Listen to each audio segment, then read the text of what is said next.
அன்பு நண்பர்கள் அனைவருக்கும் வணக்கம். வாழ்க வையகம், வாழ்க வளமுடன். எல்லா புகழும் ஆண்டாளுக்கே. நரசிம்மன் திருவடிகளே சரணம். ஸ்ரீமத்த விஷ்ணு சித்தாரிய மனோநந்தன எதுவே நந்தநந்தன சுந்தரி கோதாய நித்தியமங்கலம். தென்னாடுடைய சிவனை போற்றி, எந்நாட்டுக்கும் இறைவா போற்றி. என்னுடைய வீடு வாஸ்துபடி இல்லை, இதுக்கு ஏதாவது ஒரு எளிய பரிகாரம் சொல்லுங்கள் அப்படின்னு நிறைய பேர் கேட்குறாங்க. அதிலும் குறிப்பாக வாஸ்து மீன் வளர்த்தா நல்லதா அப்படின்னு ஒரு கேள்வியும் கேட்டிருந்தாங்க. என்னுடைய பதில் என்னென்னா, வாஸ்து மீன் வளர்த்தால் நல்லது. அது யாருக்கு நல்லதுன்னா, வாஸ்து மீனை விற்பனுக்கு நல்லது, வாங்குறவனுக்கு நல்லதல்ல. 1 லட்சம் 1.5 லட்சம்லாம் கொடுத்து வாஸ்து மீன்லாம் நிறைய பேர் வீட்டில் சுற்றிட்டுருக்கோம்.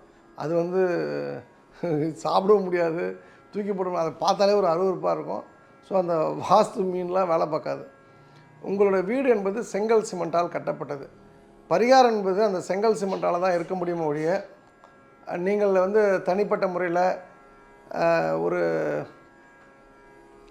ஒரு பொருளை வாங்கிக்கிறேன், ஒரு ஹோமம் பண்ணுறேன், ஒரு எந்திரம் வச்சுக்கிறேன் அப்படின்லாம் சொன்னால் அதெல்லாம் நடக்காது. அதெல்லாம் வாய்ப்பே கிடையாது. அதுதான் பகவத்கீதை 2.16 ஒரு ஸ்டான்ஸாக உண்டு. நாசதோ வித்யதே பாவோ அப்படின்னா என்ன அர்த்தம்னா, இல்லாததை இருப்பதாக ஆக்க முடியாது, இல்லாததை இருப்பதாக நம்ம மாற்ற முடியாது. இப்போ உதாரணத்துக்கு எனக்கு தைராய்டில் கிளாண்ட் கிடையாது. இப்போ நான் வாஸ்துபடி வீடு கட்டிட்டா எனக்கு அந்த கிளாண்ட் வந்துடுமா? இல்லை, அவ்வளோதான். அது இருப்பதாக எப்படி ஆக்க முடியும்? அப்போ சம்திங் இஸ் ராங் அப்படின்னா லெட் அஸ் அக்செப்ட் இட். அது தவறுனா தவறு, அவ்வளோதான், முடிஞ்சு போச்சு. அப்போ வாஸ்துவில் நம்ம எல்லாருமே புரிஞ்சிக்க வேண்டியது என்னென்னா, பரிகாரங்கள் இல்லை என்பதில் புரிந்து கொள்ளுங்கள். அப்புறம் அதாவது அந்த வாஸ்துவில் நிறைய பேர் என்ன பண்ணுறாங்கன்னா, வீடை திருப்பி கட்டுறேன், 45 டிகிரி திருப்பி கட்டுறேன், ஒரு சின்னதாக ஒரு ஒரு வால் ஒரு கட்டையை போட்டுட்டா அந்த பிரச்சனை சால்வ் ஆகிடும், இப்படிலாம் சொல்கிறாங்க. அதெல்லாம் சுத்த அம்பக். இப்போ தென்மேற்கில் செப்டி டேங்க் இருக்குது, தென்மேற்கில் செப்டி டேங்க் இருக்கக்கூடாது. அப்போ அந்த செப்டி டேங்க் நான் சுற்றி காம்பவுண்ட் போட்டால் சரியாயிடுமா? தென்மேற்குலாம் வீட்டுக்கு வெளியில் ஒரு பெரிய கிணறு இருக்குது, அந்த கிணறை சுற்றி காம்பவுண்ட் போட்டால் அந்த கிணறோட பாதிப்பு நம்ம இருக்காதுன்னு சொல்கிறாங்க.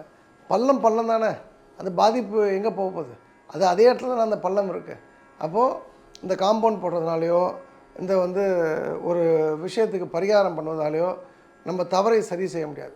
நான் தவறு பண்ணிட்டேன். உதாரணத்துக்கு ஒரு நான் என்னோடய கெட்ட நேரம் ஒரு கொலை பண்ணிட்டேன் அப்படின்னு சொன்னால், அந்த கொலைக்கு எப்படி பரிகாரம் இருக்கும்? கொலைக்கு தண்டனை அனுபவிச்சானே ஆகணும். நம்ம ஏதாவது நல்ல வக்கீல் வச்சு வாதாடி கூட வெளியில் வந்துடலாம். ஆனால் மேலே இருக்க கோர்ட்டு, கீழ் கோர்ட்டில் நம்ம விடுதலையான கூட மேலே அப்பர் கோர்ட் இருக்கு இல்லையா, கடவுளோட கோர்ட்டு, அங்கே விடுதலை கிடைக்காது. அப்போ என்ன, நான் what you say will be used against you. நீங்கள் என்ன பேசுகிறீங்க அது உனக்கு எதிராக பயன்படுத்தப்படும். Every action has an equal and opposite action. நீ என்ன பண்ணுறியோ அதுக்கு பல மடங்காக உனக்கு அது திரும்ப கொடுக்குன்றது தான் விஷயம்.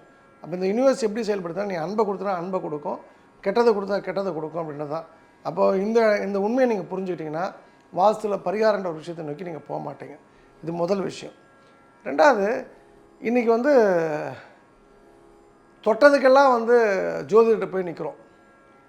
வண்டி வாங்கலாமா, நம்பர் பிளேட்டு, இப்போ நவீன விஞ்ஞானிகள்லாம் வந்துட்டாங்க, மொபைல் நம்பருக்கு நியூமராலஜி பார்க்க ஆரம்பிச்சிட்டாங்க. நீங்கள் என்ன ஃபோன் வச்சுருக்கணுன்றதுக்கெல்லாம் கன்சல்டன்ஸ் வந்துட்டாங்க.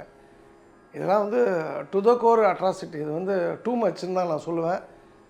இன்றைக்கும் எங்கள் திருநெல்வேலி வட்டாரத்தில் ஜாதகம் பார்க்காமல் திருமணங்கள் நடந்து கொண்டிருக்கின்றன. மனப்பொருத்தம் தான். இந்த வீடுக்கு இவனை பிடிச்சிருக்கு, அந்த பொண்ணுக்கு அவனை பிடிச்சிருக்கு, பையனை பிடிச்சிருக்கு, அதாவது ஒரே குடும்பத்தில் அப்படின்னும்போது கண்ணை மூடிட்டு திருமணம் பண்ணுறாங்க. திருநெல்வேலியை விட்டுருங்க, ஒரு பெரிய சமுதாயம் ஊட்டியில் படுகர் சமுதாயம் உண்டு.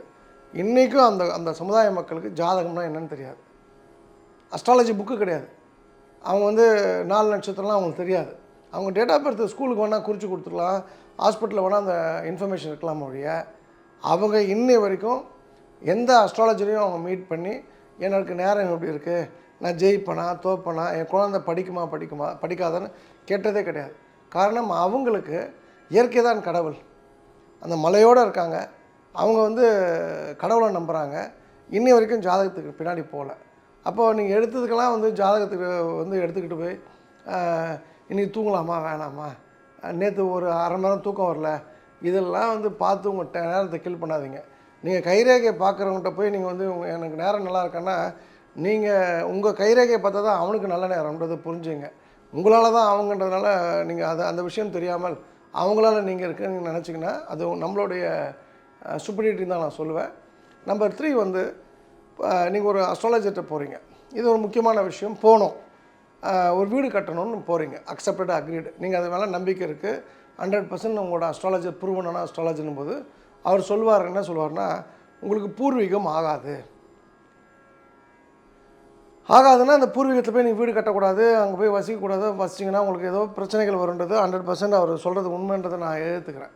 ஆனால் பூர்வீகம் ஆகாதுன்னு முடிவு பண்ணதுக்கப்புறம் நீங்கள் வேறு ஒரு வீட்டில் போய் இருப்பீங்க இல்லையா? உதாரணத்துக்கு நாமக்கல்லில் உங்கள் கிராமத்தில் ஒரு வீடு இருக்குது, மாணிக்கம்பாளையம்ன்ற ஒரு ஊரில் உங்கள் கிராமம், அதான் கிராமம், அங்கே உங்கள் தோட்டம் இருக்குது, அது பூர்வீகம் ஆகாதுன்னு சொல்லிடுறாரு. நீங்கள் அங்கேருந்து நாமக்கல் டவுனுக்கு வந்துடுறீங்க. நீங்கள் வந்துட்டீங்கன்னா அங்கே ஒரு வீட்டில் இருப்பீங்க இல்லையா? அவர் வந்து ஜோதிடரோட வேலை எங்கே முடிஞ்சு போச்சுன்னா பூர்வீகம் ஆகாது, அவருக்கு அங்கே என்ன ப்ராப்ளம் இருக்கலாம் தெரியாது, அவர் ஜாதக ரீதியாக பூர்வீகம் ஆகாதுன்னு சொல்லிடுவார். ஆனால் நீங்கள் நாமக்கல்லில் ஒரு வீட்டில் போய் ஒரு வாடகைக்கு இருப்பீங்க, இல்லை வந்து தெரிஞ்சவங்க வீட்டில் இருக்கீங்க அப்படின்னு சொன்னால், அந்த பூர்வீக வீட்டில் என்ன பிரச்சனை இருந்ததோ அதே பிரச்சனை உள்ள வீட்டில் தான் நீங்கள் நாமக்கல்லையும் இருக்க முடியும்.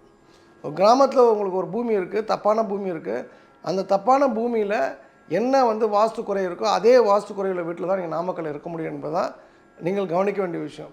ஸோ இங்கே இருந்தாலும் ஒன்று தான், அங்கே இருந்தாலும் ஒன்று தான். இங்கே ஒரு பாதிப்பு இருக்குது, அங்கே ஒரு பாதிப்பு வராதுன்னா அங்கேயும் அதே பாதிப்பு வரும். அப்போது நீங்கள் இந்த இடத்துல பூர்வீகம் ஆகாதுன்னு ஒரு ஜோதிடர், ப்ரூவனான ஜோதிடர் சொல்லிட்டாருன்னா நான் அக்செப்ட் பண்ணுறேன், நீங்களும் அக்செப்ட் பண்ணிங்க. அட் த சேம் டைம் நீங்கள் இருக்கிற வீடு வந்து அந்த பூர்வீகத்தில் என்ன பாதிப்பு இருக்கோ அந்த பாதிப்பு இல்லாத வீட்டில் நீங்கள் இருந்தீங்கன்னா மாற்றம் நிச்சயமாக உண்டாகும். ஸோ இங்கே பகுத்தறிவு என்பது வந்து நிச்சயமாக நாம் கவனத்தில் எடுத்துக்கணும்.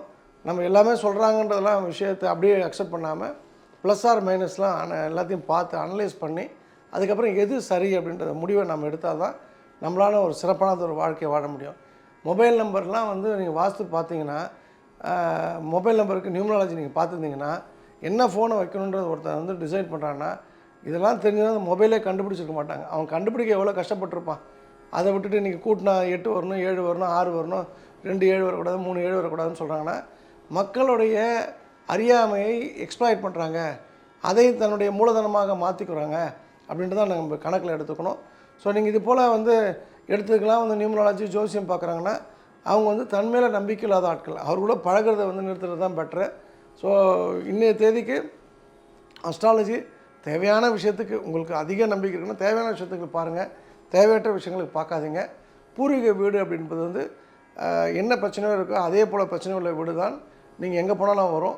ஸோ அந்த இடத்துல கொஞ்சம் எஃபோர்ட் எடுத்து எக்ஸ்ட்ரா எஃபோர்ட் போட்டு அந்த தவறு இல்லாத வீட்டில் இருக்கும்போது பெரிய மாற்றம் வரும். அப்புறம் அந்த பூர்வீக சொத்தை நம்ம கைவிட்டு போகும்ன்றதான் நீங்கள் கவனிக்கணும்.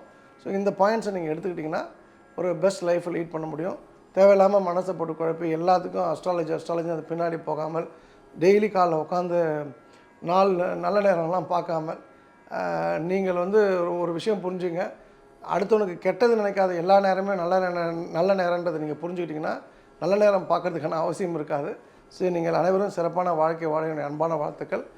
மீண்டும் நல்லதொரு தலைப்புடன் உங்களை அடுத்த நிகழ்ச்சியை சந்திக்கின்றேன்.